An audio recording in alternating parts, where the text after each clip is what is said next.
Welcome to another episode with your host, Robert E. Hansen, psychic medium, author, and public speaker.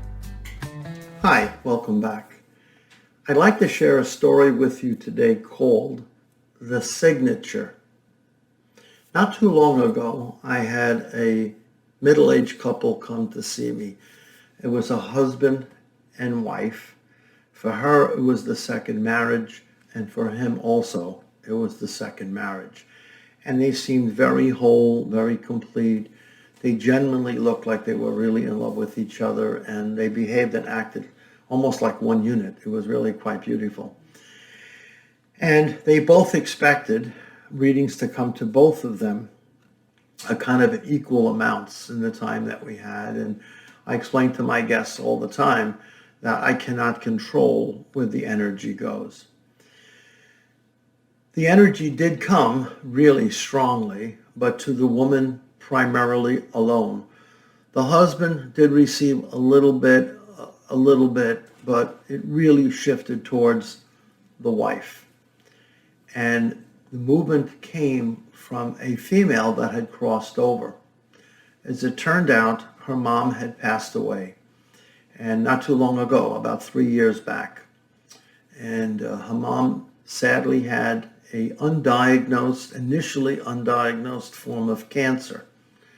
And I had shared with them that the soul is kind of expressing to me that they had something wrong with them, and the doctors gave her a kind of a clean bill of health. And not shortly after that she got this clean bill of health, that suddenly this cancer erupted, and they had to go back to the hospital, and they said, my gosh, it kind of just came up out of nowhere. And it was a few months later, and they realized that this woman's cancer initially was so dormant, hidden underneath the surface in some way, apparently, that they didn't pick up on it. And it did come back, and unfortunately for them, it came back with a pretty powerful vengeance. In this particular family, there were several sisters and a brother to the woman, to the wife. And I looked at her and I said, are you estranged from one of your siblings? Meaning, have you cut them off completely from your life, cut them out completely? It's not like they move far away, or you just don't talk to them that much, or they're just very busy and you don't have a chance to really chat with them. I'm not referring to that. This is like a complete severing of a relationship. And she looked at me and said, yes, that's with my brother. I said, oh, and I said, it's coming up around the time of your mother's death. Your mother's making me feel this happened right after or right around the time she died. And she said, yes, that's true. My brother really didn't want to get involved with my mother's care. My mother lived with me and my husband. We set up a private hospice environment in our home, which was going on for several months. And when I needed help from my brother, there was always an excuse, or he ran in and he ran out. And then when my mom finally passed on, my brother was showing up looking for the will and pieces of the property. And sadly, I hear this kind of stuff quite frequently. And but the key of this is, the point of it is that I had never met this couple in my life, and yet I was describing this very exact episode in the suffering of this family, and this woman and the husband were like staring at me like, how does this guy know this? And it went on. And then I explained to the mother a little bit more about what led up to her death and how her daughter arranged for the hospice people to come, and they had put patches on the mother and kind of helped her along in her quieting down and let her transition. And I did tell the woman that I was reading for, I said, you did tell your mom it was okay to cross over? And she says, I did. I only make that reference because a lot of people I know do that. In my particular case with my mom and dad, I was unable to do that. It's not that I wouldn't have said it. It just wasn't available for me to say it. Because in my dad's death, it came up out of nowhere, and my mother died very quickly. And I had visited her that morning, and that afternoon she left us, and I never had a final chance to say goodbye. I thought I'd be able to see her that next day.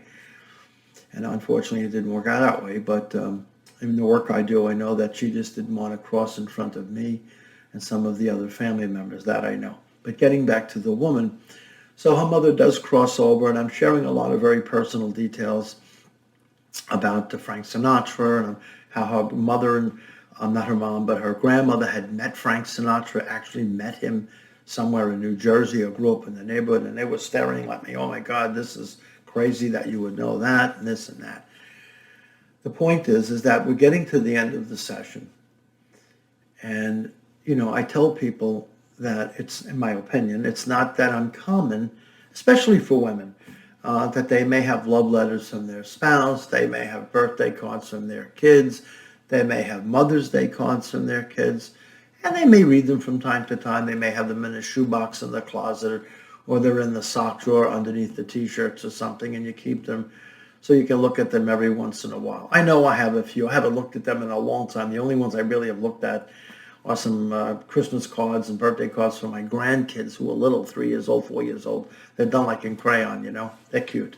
But other than that, I really, I don't really go out to look at cards. And she said, well, we all do that. I said, yeah, you're right. We all do that. But I said, with you, it's very different. She goes, well, what do you mean? And I said, your mother is telling me about her signature.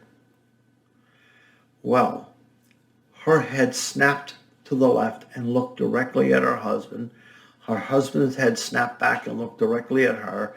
And they both then snapped back and looked directly at me. And I said, your mother is telling me that you took her signature and cut it out of something